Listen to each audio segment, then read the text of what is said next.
Okay, it looks like we are live. Lisa, I'm excited to have you today. And so we can talk about, well, Women's History Month. I think when we have International Women's Day, that's nice to have that celebration, but it should be Women's Day every day, just as it should be a man's day every day, as it's your day every day, because that's really the truth. It's you leading your life from the inside out, not trying to go by someone else's uh, agenda. And really, when we can get back into that, I think we'll have more understanding rather than having to try to fit to all these molds. However, not everyone agrees with me on that, and I get that. So to have a dialogue that's worth, I think to have a dialogue about this topic, and this topic is going to be specifically around women discrimination, which, look, discrimination is definitely there. Lisa's going to tell us more about that. We're going to get a little bit into my favorite woman in history. I'll share with you all my favorite, the woman that's in my top 10 of women in all of history, Florence Nightingale. And I'll share that story, and we'll talk about a couple of other things. If there are people live watching, we'll answer questions, and we'll take it from there. So, Lisa, welcome, the True Stories Merchant. I'm excited to have you and to talk about women's empowerment, progressive equity, gender affirmation, all these terms, assertive equality, women are still the world's largest minority. These are the things you sent to me. And as I read that, I am in my world. I have two boys. I raised two young men. And so I don't have that right in the front of my mind. So I'm curious as to how this is for you. What's coming up for you about this? Well, let's acknowledge first the time of the year that we're in. So this is March, which is Women's History Month. However, it has not been recognized and celebrated for the past how many thousands of years of recorded history. We have only begun to celebrate Women's History Month for the past 4 decades. So there's a lot of ground to make up for, a lot of time that we wasted in conflicts and wars.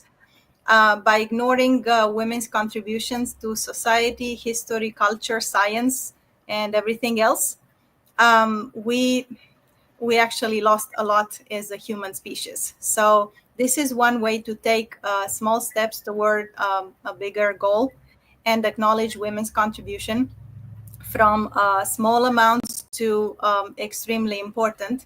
And this is why one of my messages, aside from diversity, the other goal of my audience would be to focus on women's leadership and empowerment. How is it possible for women to step up into leadership roles, to up their game, and to make a more meaningful contribution to society as independent women, as opposed to dependent or codependent.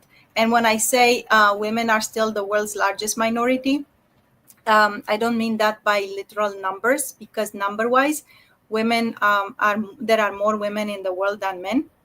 Part of that has to do with lifestyle.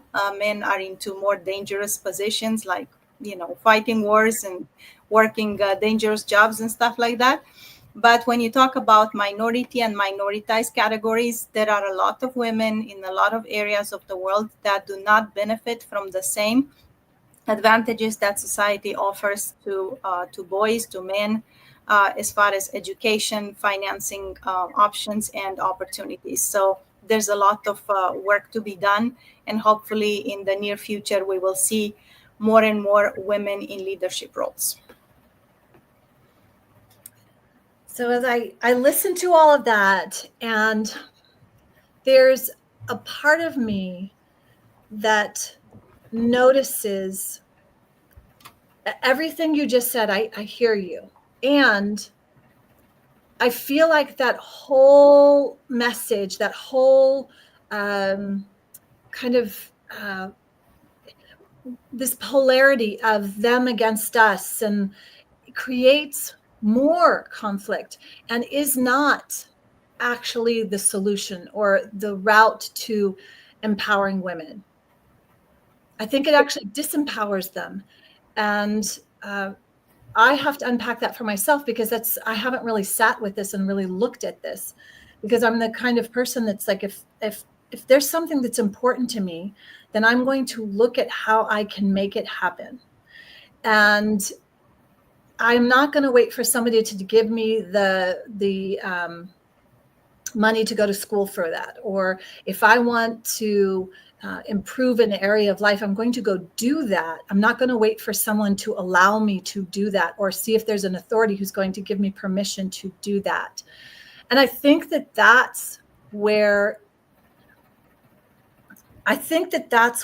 oftentimes strong women and men, because men can do this as well, will they'll go and make choices for themselves that they feel is something that will make and contribute to a better world, maybe a better community, a better family, whatever it is that's in their heart, that's living in them, that they want to express through their actions, through what they can do, and that's in harmony with natural law.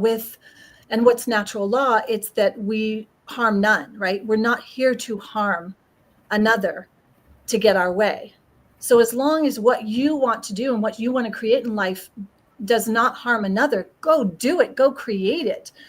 I think where we've gotten to this thing, and now we have to have this and this label and that label, is because we have lost that fundamental piece that every human has incredible value.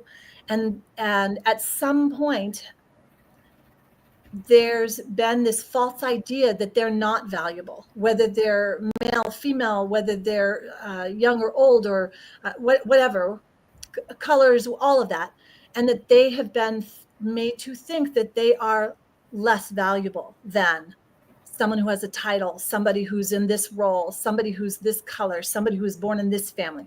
All nonsense, all BS, all authoritarian, all wrong. And I think that if women can step into that space of educating, starting with themselves and knowing for themselves that they are worthy and valuable. And I can tell you, I lived thinking that I was worthless for the first 3 decades of my life, and worked very hard to overcome the unworthiness by working even harder. And I think that's what a lot of those that feel like they're minority do, because we have not stood up to those bullies, to the authorities who say that they're better or think that they are better, or basically put this fake thing out there that makes others believe that they are better and more worthy or more whatever. And so to me, I want to go deeper on that in my own work, in my own life. But I get what you're trying to do, and you want to tell stories and you want to talk about diversity. And I love that. And I want to hear more about that. So let's talk about this, because you sent me this message and you said, the payment disparity, all of these pieces. And we can absolutely, there's empirical evidence that if you put one person, a male in this role, a woman in this role, and you look at them side by side, oftentimes you're going to see the disparity in payments. And yeah, that's uncomfortable for sure, and wrong. If you're going after that. So I'm going to turn this back over to you. I want you to address these pieces that you talked about: global societal issue through collective commitment for a better future and a unified human species. Tell me more about that. Yes, and you actually made the point earlier, the us versus them mindset. And that has been prevalent throughout the past few thousands of years of recorded history. Because you see, by disempowering women, men disempowered themselves. It's a vicious circle, because they were made to believe that women were inferior creatures, only worthy of cooking meals and taking care of children. Meanwhile, men's main occupation was fighting. So if you look at the human history, it's just one bloody chapter after one bloody chapter. What is the But common who are they denominator. fighting for? Who were they fighting for, and who were they fighting? Because I don't think men would go just fight if they were just living men and and knew who they were as part of divine creation. They were either fighting for uh, the Vatican, or they were fighting for some religious authority or government authority, right? We talk about Alexander as the Great. He was a tyrant, and then how many millions, if not, I mean, millions and millions of this tyrannical. That's not natural to men. I have two young men that I raised, and they are not naturally boys that need to go off to war. They do not have them. In fact, I observed very closely what was in their natural energy, what was in their native essence. And it isn't fighting. It is protection of their family, a protection of their rights and their body and themselves. And I think that that's important. But this bloody war is all a construct and based on authority and wrong. So that they had to be taken away from the family to go and fight those wars for what? Let's go deeper on that, because that really frustrates me. And I think is an important piece that can't be, we can't just, oh, well, they went off to war and that's why women are done. I don't know. There's something else more. We need to uncover that. That's what I want to uncover. So if you have stories about that, I want to hear those stories. Yes. So a war can be fought for any reason or lack thereof. Think about it. You brought it up, religious terms. Yes. How many times we had religious wars in the past few thousands of years of recorded history? Now, if you want to talk religion, the three main religions that we have today, Christianity, Islam, and Buddhism, let's take these three, they are fairly recent, created in the past 2,000 years. So Christianity, we counted back about 2,000 years ago, Jesus times. Buddhism appeared about 600 years before Christ, and Islam about 600 years after Christianity. So we're looking at almost a cosmic clock of deities. And one thing that is common across human history since that period is that human history has been particularly bloody, especially in the name of one male deity. Because if you look at ancient peoples, ancient populations, they had a pantheon of deities, each one with their own assignment. Goddess of cereal, goddess of crops, goddess of this, god of that, god of the other, you know. Once we tried to centralize religion into one figure, that's when trouble erupted. Now, another story about war, because this is important, and it's interesting how things can come up in a random discussion. Think World War II. Women's empowerment. First of all, the voting rights of women are only about 100 and some years old. First country to allow women to vote was New Zealand. You know, go figure. And with women's gender affirmation and voting rights, a lot of things changed. But what was the fundamental change that actually triggered this whole movement worldwide for women's empowerment? World War II. Because during World War II, let's take the example of the United States. They enter World War II later than the European countries that were already fighting. But this is something that triggered a society reaction. A large number of men had to be mobilized, and their jobs had to be filled because the economy had to move. Women had to step into males' roles. Remember Rosie the Riveter showing her, her arm? Okay, so that's an icon of an age. With that, women stepped into leadership roles. They had money on hand and decision-making power. And with that, people realized, men and women alike, wait a minute, this is a perfectly able body, emotionally and physically. Women can do just as well, if not better. Then why were not they allowed? There are deeper ramifications and implications of that, but let's stick to the war theme.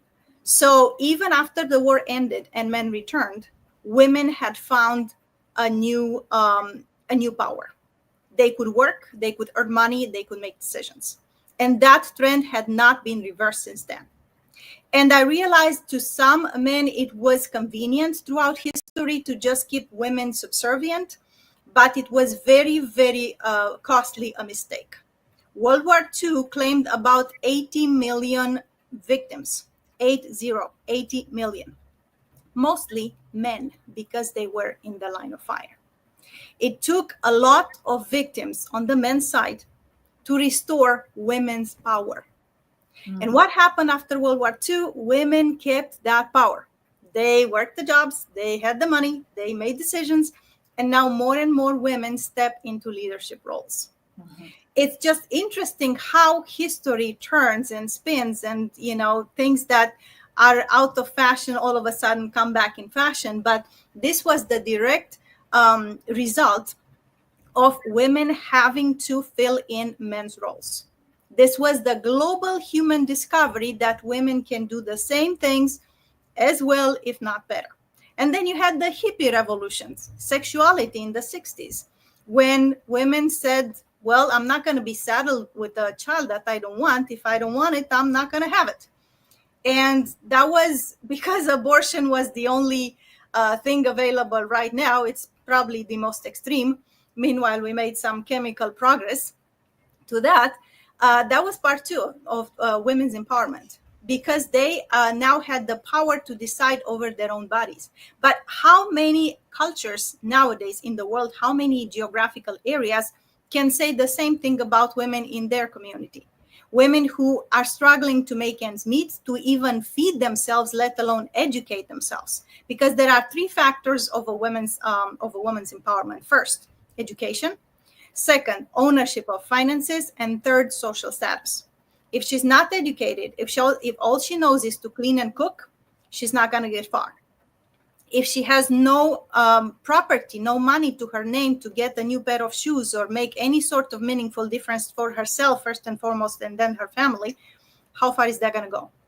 And third, if she's not going to be recognized as a woman, she only exists as a mother and wife, what is her decision making power? Zero, because she's going to depend on a man.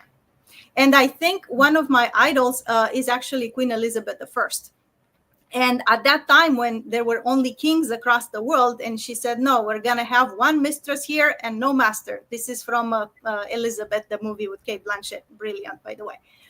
She had to go against the grain. And what did she have? She had education. She was an aristocrat. She had finances. She was an aristocrat. And then she decided not to be a mother and not to depend on a man. And she made history. She ruled for decades. English became a colonial language throughout the world. And we know the English language culture, English-speaking culture, global, as we know today, including America. That started with a woman, with a queen. So this is right. But let's point this out, though. Let's point out the elephant in the room, and that is she was a queen and ruled over people, and that's just wrong. That's wrong, and that's something that at some point you have to start looking at it. That's not natural, because she was born, and then you look at the whole history and all of that. It's a psychosis, right? That this, because they were born to this, and all the wives, and that's who they are, and this is why, and immoral, beyond just completely immoral. The whole thing of having serfs and slaves and all of this, and it's immoral, right? And that's something that doesn't get talked about. We're like, woohoo, the Queen and Queen of England, and I get that. Yeah, the movie was great with Kate Blanchett, but let's look deeper. Let's look deeper and realize that this whole idea of someone else, and let's give all power to this woman or this man and call them the king or queen over what I can do with my health, my body, my rights, and then insert whatever else you want in there, a religious person or a government or this authority or that authority, right? And it's that. I mean, to me, that's the deeper problem. That's the deeper issue that we can't ignore any longer. not in this day and age. We can't ignore this anymore. And I think that that's the more important conversation to start having. And I like this conversation. I love what you just shared. And I loved hearing about that. And I think we have to have the deeper conversations. Great that she didn't get a husband and she did it all on her own. Woohoo! She still was controlling other people, controlling others, that taking their money, taking their time, taking their energy, men and women and children, and putting it in her coffers and then making wars because they wanted to, right? That's the deeper conversation that has to be had, because we're not seeing that in today in 2025 when that's happening all around us. It just has a different label. It just has a different label. And so that's what's important to me now. This is what I'm seeing. I want women to lead their lives, to lead themselves from the inside out first, though, and then go and lead a new movement that creates this understanding. Education, absolutely. That's the first and most important thing, that we must educate ourselves, but not with it's more that we have to become wise. We need to get the right knowledge. We need to get more knowledge and have these discussions, but we need to use our own wisdom, right? So let's continue on this, because I love this conversation. And Lisa, you're amazing to just have this. I love this because you do have a very strong sense of yourself, and so your understanding and your to have this communication is valuable. I think it's very, very valuable. Certainly not everyone agrees with me, but that you're willing to communicate about these. I think that the thing that's super valuable is that we both want ultimately independence for women, but also anyone. We want them to be able to have their own wisdom and sense of education and be able to, yes? Yes, two things I want to bring up. So at the time when Queen Elizabeth I came to power, it was definitely more of a man's world than it is today. The monarchic rule, the pattern, the mold was already set before her. And to break the mold more than she already did, she would not have stayed in power. It was a toxic ruling model to begin with, and kind monarchs could not stay in power. So woman or man, whoever was in her place at that time, monarchs shouldn't have been in power. That's the whole point. Yeah. Right? Democracy, you see, is not that new of a concept. We think in terms of American democracy, but think about how many other places in the world where women cannot even speak unless they are spoken to, addressed to by a man. We think in terms of equality, but in other parts of the world is a choice between the lesser evil. Democracy, it was a Greek concept. It was the Greek Republic. It's choosing between the lesser evil. Okay. If you have a woman in power who has to follow a toxic masculine model of ruling, or a man in power who's gonna do whatever he wants regardless. So there's a fine line. But there's not only two options. That's the thing, is we get back to that we think there's only this way or this way, and that's the controlled opposition that's been falsely created, right? This whole paradigm. When you mention democracy, and that this concept of democracy is just mob rule. Make no mistake about it. It is not it is not where we're free and get to choose. No, it's mob rule. So if I disagree with the neighbor here, but they are with the whole, everybody agrees, then they're going to rule. And then we've got it as this. Then it's it's the left against the right, and then it's that. And these are just so unworkable. It's so unworkable. I certainly don't have the answers. We're not going to do it in this episode to resolve it.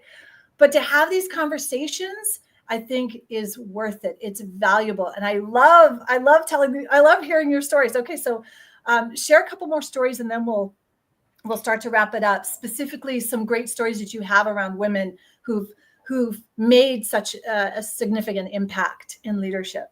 So about democracy, as I said, it's not a new concept. It came up in ancient Greece. And democracy means, power of the people. Who were these people? All white, male, mostly slave owners. Right. No slaves, no women. that was the concept of equality. So we've come a long way to now include in democracy Well, that men, was never women, children, equality. It was elders. never meant to be It equality. was never meant to be equality. No. And you're talking about, I think you're aiming towards a higher purpose, the essence of feminine and masculine in balance, yin and yang in harmony. Mind you, back in 1600, when Queen Elizabeth came to power, there was no such thing as spiritual elevation, definitely not for the masses.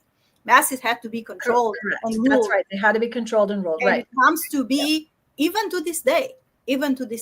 So it's a matter of what kind of social model do we follow? Tonic, toxic? None. Stop following social models. Listen to yourself and get educated. Start waking up yourself, getting educated, listening to some of the true stories merchant, right? Going and finding out more about that. Bringing someone like you into the culture of your business if you know you want to make an impact to shift this thinking.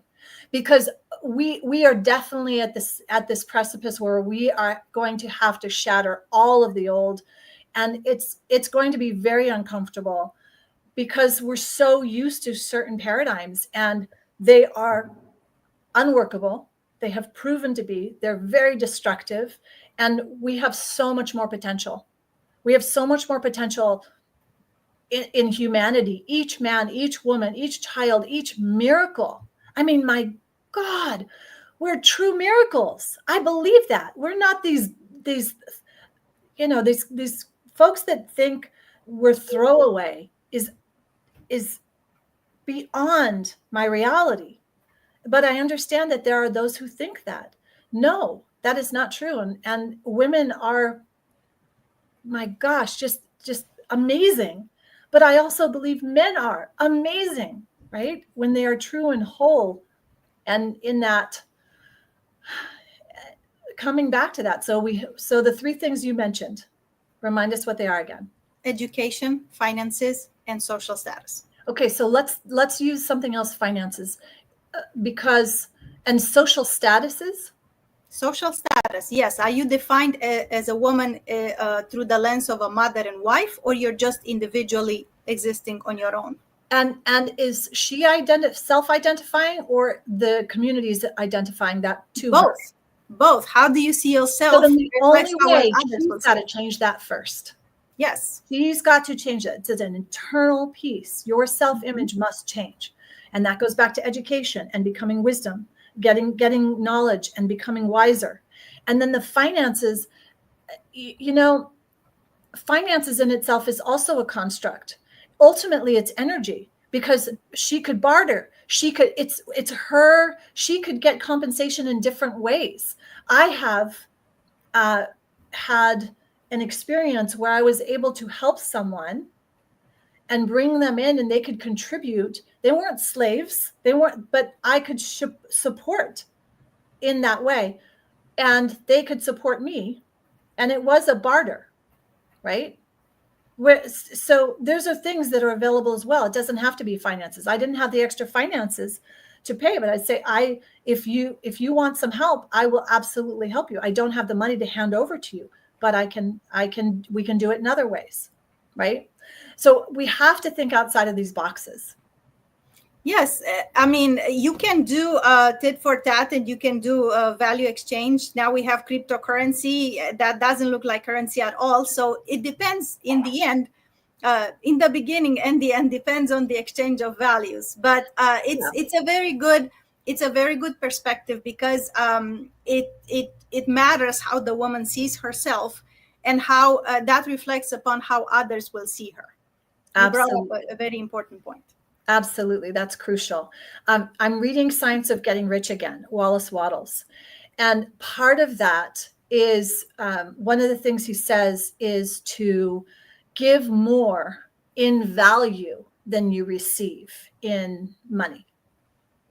Give more in value in work. And so I think if we applied that as a principle, because you imagine like that's that natural thing. There's so much on this topic. We can do a series. Quite interesting. What's that? We can do a series if you want. I know. So I see two people viewing, but I don't know how to see comments. I wonder if there's anyone, if you're actually viewing live right now, could you comment in the chat and let me know? This is new, and I'm trying to decide whether or not I want to invest in StreamYard or Riverside. And because I really want to see the questions live. So is there anyone there? It looks like there are people viewing. Do you have any questions? Or just say hello so I can know. Hello. Let's see what else. Comments. I don't see. Oh, Timothy's present. Okay, cool. Interesting. So you've Timothy, you were on with Will, and I'm just curious as to what, if you have any questions or any feedback, or you want to put something out there. We're practicing and having conversations, and just getting more comfortable putting communication out there, and being willing. Like Lisa is willing. She was like, hey, let's talk, let's have these conversations. So anything? Courageous conversations. And Courageous, you brought up another point. It's about being comfortable with the discomfort. Yeah. So a lot of times in history, the difference between women and men was not about so much about comfort as it was about convenience. Convenient for men to keep women subservient for whatever reason or illusion of a reason. Well, you know, it's interesting. We did not win. I was reading, and I haven't finished it, The Prince, Machiavelli's, and my goodness, I mean, just the woman who's in there, the mother, and that's the whole history. It's her. I mean, she was like controlling everything, and it was amazing. But it's difficult to break away from an already existing toxic social model that was endorsed by certain men. It was difficult. Yeah. Still is. But she was amazing. I mean, she totally controlled it. It reminds me of Florence Nightingale, who was, she literally transformed health and wellness, and the history of this woman is profound. And that's why, as I'm reading her, I mean, just the history on her, there's so much that we don't know, and we need to keep educating ourselves, and the waste of time on scrolling on this nonsense of all the whatever that is, the pop stars and the pop this and the, I mean, Instagram. What a waste of time. Yeah, and all the, you know, I don't even want to mention their names, but the K's, and they're billion-dollar industries within themselves, and what a waste of time for our girls and men and boys. Like, please, there's so much more. We're just a higher level species. Please don't dumb yourselves down. You know what I mean? Like that. Okay, yes. Let's go where like what? That's how we're spending our time. That's what we're putting in front of our kids. That's what's really going on. How is this even okay? It's just not okay, right? So that's where I'm just like, okay, I can only control what I can control which is me and what I'm going to do with my time. Because it can get very addicting to look at all this. Like, I want to go see my actor friends. I want to see what they're doing. But there's just like a mess on there when there's such richness of goodness and beauty and creation. I mean, inventions. And I mean, just read some of the biographies of some of these powerful women. It's phenomenal. So we have a listener in the chat. He's saying, I wish I could have audio, but yeah, I realized tonight the global realization of women's power to work for themselves. Yeah, I recognize it as a new realization. Cool. Yeah. I don't think it has to be that. Lisa, do you agree that it doesn't have to be us against them? Especially as I'm raising my two young men, one's 16 and one's 19. And I really want to empower them to not only, well, for sure, respect women, but respect themselves. Because I've seen where the girls in certain arenas don't respect themselves, and there's this, it diminishes who they are. And I don't know where does that start, right? Because that's why I see, okay, that's the social media, or that's how they're spending time. So then ultimately it does start with each individual ourselves. And then, yeah, okay, I'm rambling. I'm going to stop. What would you like to end us with? First of all, acknowledging the silent gender war, because the fact that men had to own women for so long just because that's how they felt more men, because of the unacknowledged silent gender war, we had the so many bloody conflicts in history, like real-time wars, because women could not exercise their spiritual essence of femininity and balance. Because you see, you look in entertainment, books and movies and religion and everything, everybody wants balance to the force, and they want to achieve that with force. They are waiting for a man who will restore peace and will bring, all these good things. And there's more fighting ensuing. Look at every single instance where people are looking for a male savior. There's gonna be conflict and more fighting. You cannot balance force with force. Or a savior anywhere. Or a savior anywhere. It's easier to depend on someone else as opposed to look for solutions inside yourself. It's not easier, but like you said before, that it feels more comfortable only because we're the frogs that have been in the pot too long. Yeah, that's one way to put it. Yeah. Very, very interesting. Very interesting. So much more to talk about, so much more to discuss.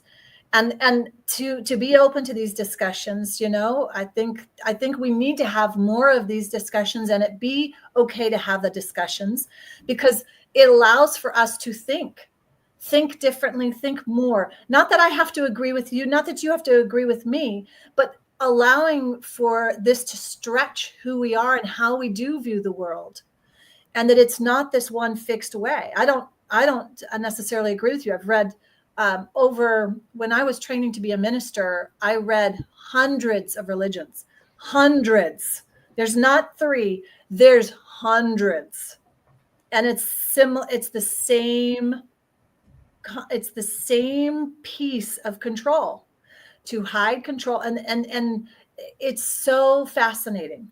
And so we have to look at that, we can't just say women and war and all of that. Yes, and right? So there's more to this. The silent gender war is a definite origin of conflict. So the silent gender war is a definite origin of conflict. Okay, so Timothy's completely like, yeah, you're on it. You're correct on that. Well, yeah, because think about, women did not have a voice. They could not make a decision, hardly ever be able to express an opinion without the fear of being hit or abused. How many of those instances do we know in history? So yeah, that's why it was war. Silent. Okay, silent gender war is a definite origin of conflict. Okay, but not all. I say so for sure. Of course, thank God, not all. Otherwise, we would have been doomed as a human species. Yes, exactly. Oh, there's so much. I think there's a part of me that has definitely kept my head in the sand, because I don't want to have, okay, I'm trying to learn more. Like I'm in my little silo of being a mom, being a single mom, but I didn't want to make it about me against them, or me against this, or me against my ex, or my this, or all of that, because I knew everything I did would reflect into my boys. And more than anything, if I did nothing else right this lifetime, it would be to raise 2 young men who had enough wherewithal to be wise, respect themselves, and respect every other human being, whether they're a woman or a man, or they have a color or whatever, and not just respect them because they have a title, or because they have a certain amount of money, or drove a certain car. And yeah, so very interesting. Tim, I don't know enough about, so the silent gender war is a definite origin of conflict, the silent gender war. Lisa, can you just explain that to me a little bit more deeply, not conceptually, but So it's men against women then, Mm-hmm. keeping them down. Yes. It's as basic as that. Like I said, we only had voting rights for women for over the past hundreds of years. But Yeah. here's the thing.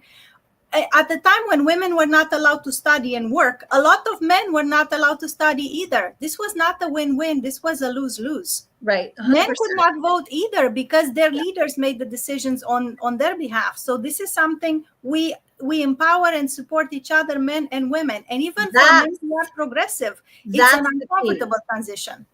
That's the key. Because I struggle with it's them against us. It's the men against the women, right? Especially because I have two young men. I can never go, men are bad, men bashing. Never. I will never be able to do that. I never will do that. And I don't feel that. I was bashed more from women than I was from men ever in my life. Mostly women resented me, kept me down, made sure I did not get a certain position because there was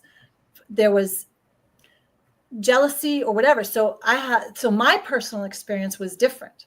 It was not from men, right? But then I can see, so it's got to be that with each individual type of thing, and we have to move forward in this way of creating something where are we mindful of, wait a minute, this is a woman and she is incredibly competent, far more than this guy. And I'm not going to put him in this position because he's not competent to do that.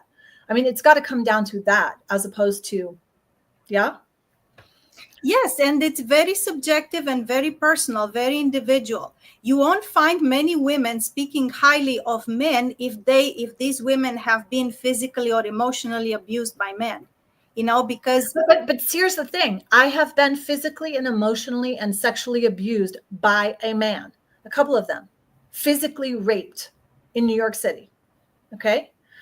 That's not all men. Of course.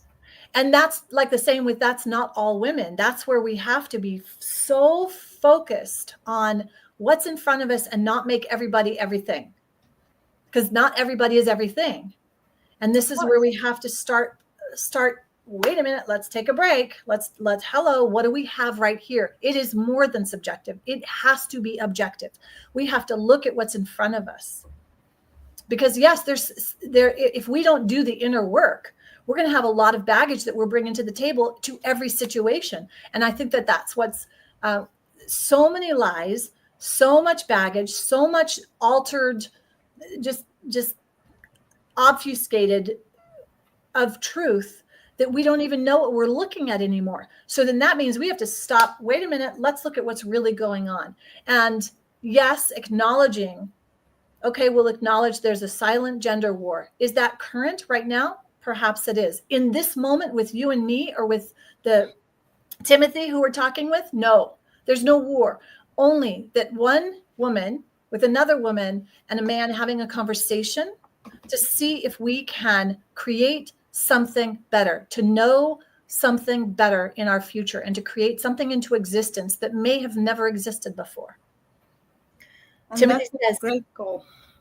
Timothy says, I know of an ancient civilization that held women to high esteem, more pots and things in graves, and had no proof of government. They were said to give power to women. I'll try to find the link later. Awesome. Thank you.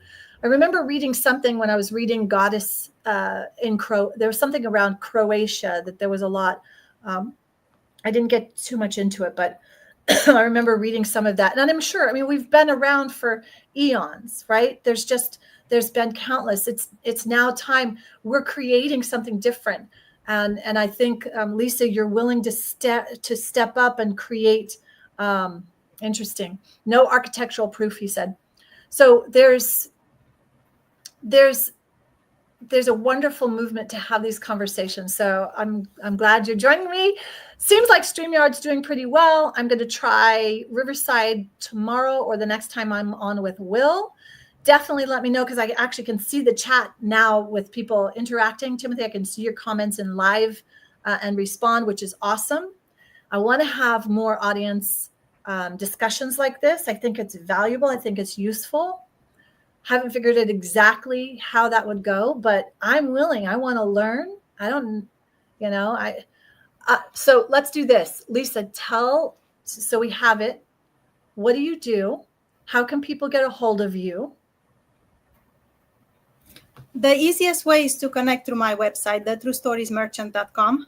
And I speak on diversity, empowerment, and also on environment and spirituality. So you pick a theme that you want to make it illustrative of your message, depending on your audience, and we'll craft a customized message for your audience. So that's the easy way through my website, thetruestoriesmerchant.com.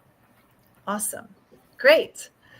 And what I do outside of these conversations is I help leaders. And when I say leaders, it's entrepreneurs, business owners. I help them operate at peak performance at work and in life. I'm a holistic health practitioner, and I've been doing that for a couple of decades. So this series, having these conversations, has come about because of me deciding that it's okay to speak about things that I don't know a lot about, but I know something about. So essentially, this Mark Passio, learning about natural law, learning about things outside of the typical mainstream, blah, blah, blah, blah, blah, all the stuff that we all hear that's poured into us every single day of the social, keep us in bread at the circus, right? You know, that theme, give the slaves, give the serfs or whatever, give them bread and get them to the circus. We can't do that. So we need more, even though we're totally uncomfortable. Just show up and speak and share the conversation and grow, even if it's just a moment.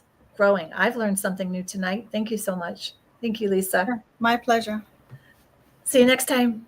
Thanks, Timothy. I appreciate you being here. Have a great night, everyone. Thank you. Bye.